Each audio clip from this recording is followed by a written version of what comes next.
ব্যক্তি ইন্তেকাল করার পর গ্রামের লোকদের নিয়ে খাওয়ার অনুষ্ঠান করা যাবে কিনা? হ্যাঁ, যাবে। কেউ মারা গেছে, আপনি 10-20 জন, 100 জন, 400 জন নিয়ে খাওয়াইলেন, অনুষ্ঠান করলেন, হ্যাঁ করতে পারেন। যদি আপনার নিয়ত থাকে কবরওয়ালা মানুষটার উপরে একটু আযাব হোক, আপনি যদি কবরওয়ালা মানুষটিকে আযাব দিতে চান যে এই লোকটা এত সুখী থাকবে কেন কবরে, একটু গজব হোক, একটু আযাব, আগুন জ্বলুক তার কবরে, তাহলে তার নামে একটা 40 করে দেবেন, আগুন জ্বলা শুরু হয়ে যাবে।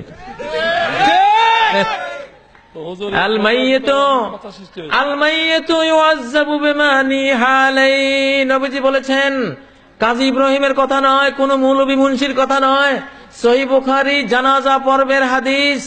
জানাজা পর্বের হাদিসে নবীজি বলেছেন আল মাইয়িতু ইউআযাব, মুর্দাকে আযাব দেয়া হবে বিমা নিহা আলাইহি, মুর্দার জন্য যদি কোনো নিয়াহাত খাওয়ানোর অনুষ্ঠান, শ্রাদ্ধ অনুষ্ঠান কেউ করে, তার ছেলেরা করে, তার মেয়েরা করে, আত্মীয়রা করে, যেই করুক না কেন, তার জন্য যদি তার দাফন কাফন জানাজার পরে এমন কোন অনুষ্ঠান করা হয়, আর সে জীবদ্দশা যদি নিষেধ করে না গিয়ে থাকে যে বাবারা আমার মৃত্যুর পরে কোনো শ্রাদ্ধ করিস না, কোনো জিয়াফত করিস না, কোনো নিয়াহাত অনুষ্ঠান করিস না আমার জন্য, যদি নিষেধ না করে গিয়ে থাকে আর ছেলে মেয়েরা যদি এটা করে, তার আযাব শুরু হয়ে যাবে।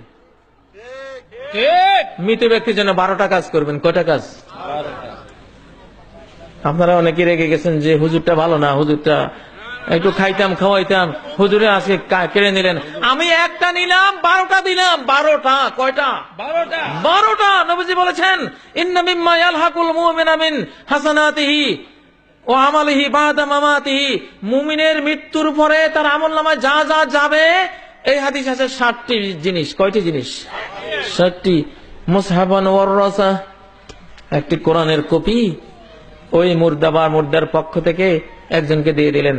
এই কোরআনের কপি ওই লোকের কাছে যতদিন থাকবে আর পড়বে, কবরে শুয়ে উনি এর পুরস্কার ভোগ করতে থাকবেন। সুবহানাল্লাহ। ভালো জিনিস পাইলেন না? গরু একটা কিনতে কত হাজার টাকা লাগে? 65,000। আর কোরআনের কারিমের হাদিয়া ওখানে 65,000 দিয়া গজব কিনলেন, আর এখানে 100-150 টাকা দিয়া জান্নাতের শান্তি কিনলেন। এইবার কোনটা ভালো? আপনারাই কোন? কোরআনটা ভালো না? কোরআনের প্রতি মায়া বেশি না গরুর প্রতি মায়া বেশি? হ্যাঁ, গরু তো খাওয়া যায়, জন্য মায়া লাগে না, তাহলে কোরআন তো খাওয়া যায় না। আরে ভাই, কোরআনের খাওয়া যেদিন শুরু হবে সেদিন তো খাইয়া কুলাইতে না। আল্লাহু আকবার।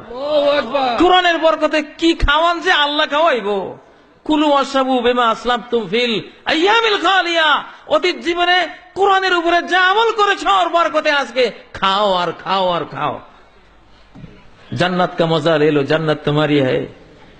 খাওয়া দাওয়া ভর্তি করো, জান্নাতটা মস্ত বড়।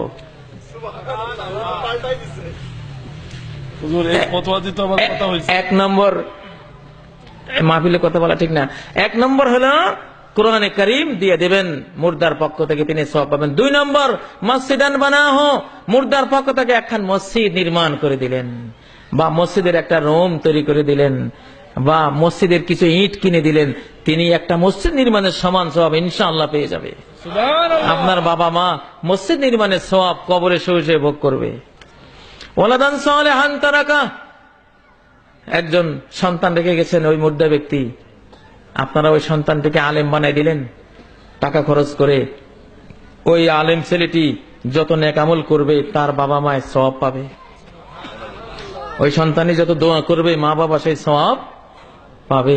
সুবহানাল্লাহ। 4 নম্বর, নহরা নাজরাহু, একটা নদী খাল নাব্যতা হারিয়েছে, পানির প্রবাহ ছিল এখন নাই, খনন করে গভীর করে দিলেন, পানির প্রবাহ ছুটলো, আশপাশের কৃষকেরা, ক্ষেত খামারের মালিকেরা লাভবান হলো, ফসল হলো, হ্যাঁ লক্ষ লক্ষ টন ধান হলো, আর উনি কবরে বসে বসে সওয়াব পেতে থাকবেন। 4 নম্বর গেল। 5 নম্বর, বাইতান লিবনিস সাবিল বানাহু, রাস্তার পাশ দিয়ে মুসাফির হেঁটে যায়, পথিক চলে, কত কষ্ট, বিশ্রামাগার নাই, একটা বিশ্রামাগার দিয়ে দিলেন। আল্লাহ, আমি আমার মায়ের জন্য এই বিশ্রামাগার দিয়ে দিলাম, মায়ের পক্ষ থেকে দিলাম, আমার বাবার পক্ষ থেকে, আমার দাদার পক্ষ থেকে এই যাত্রী ছাউনিটা নির্মাণ করে দিলাম। আমার দাদাকে তুমি সওয়াব দিও, আমার মা বাবাকে সওয়াব দিও। যতদিন এই বিশ্রামাগার থাকবে, নবীজি বলছেন ওরা কবরে শুয়ে শুয়ে এর সুফল, এর সওয়াব ভোগ করবে। একদিকে সমাজ কল্যাণ হলো, একদিকে মা বাবা, ঠিক না?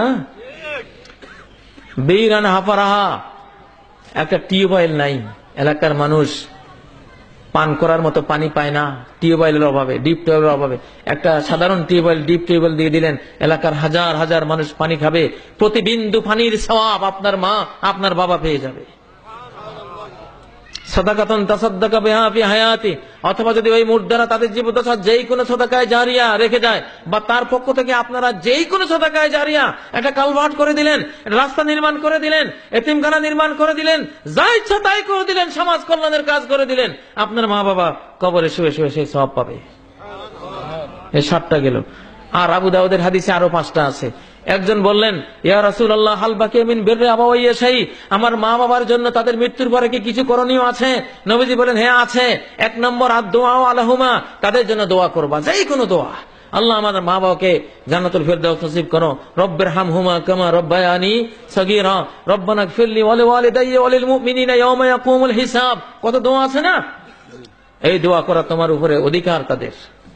2 নম্বর আল-ইস্তিগফারু লাহুমা, তাদের জন্য আল্লাহর কাছে মাফ চাইবে, আল্লাহ আমার মা বাবাকে ক্ষমা করেন, মাফ করে দেন, আল্লাহ তাদের গুনাহ খাতা যা আছে সব নিচ্ছিন্ন করে দেন, এভাবে ইস্তিগফার করবা।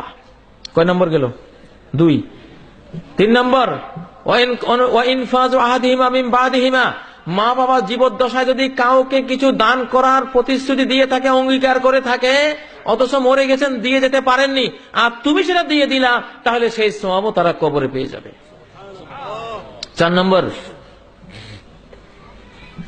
সালাতুর রাহিমিল্লাতী লা তুসালু ইল্লা বিহিমা, মায়ের দিক থেকে যত নানা গোষ্ঠীর আত্মীয়, বাবার দিক থেকে যত পিতা গোষ্ঠী, চাচা জ্যাঠা ইত্যাদি আত্মীয়, ব্লাড কানেক্টেড আপনজনেরা, এদেরকে যদি সেবা দাও, তাহলে তোমার মাও কবরে পাবে, বাবাও কবরে ওই সওয়াবটা পাবে।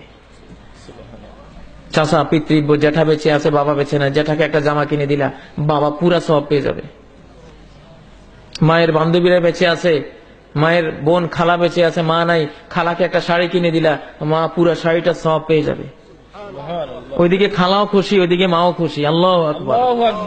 এত সুন্দর জিনিস থাকতে মানুষ শুধু গরুর পিছনে ছুটছে। 5 নম্বর ওয়া ইকরামু সাদিকিহিমা, মায়ের বান্ধবীদের, বাপের বন্ধুদের যদি একরাম করো, আপ্যায়ন করো, হাদিয়া দাও, এই হাদিয়া, এই আপ্যায়ন, এই আতিথেয়তার পুরা সওয়াব আল্লাহ তোমার মাকে দিবেন, তোমার বাবাকে দিবে, কারণ তারা বন্ধু হয়েছে, বান্ধবী হয়েছে মা বাবার কারণে। ঠিক নয় কি? এগুলি করবেন মুসলমান ভাই। এই 12টা কাজ করলে তারাও উপকৃত হবে, আপনারাও উপকৃত হবে।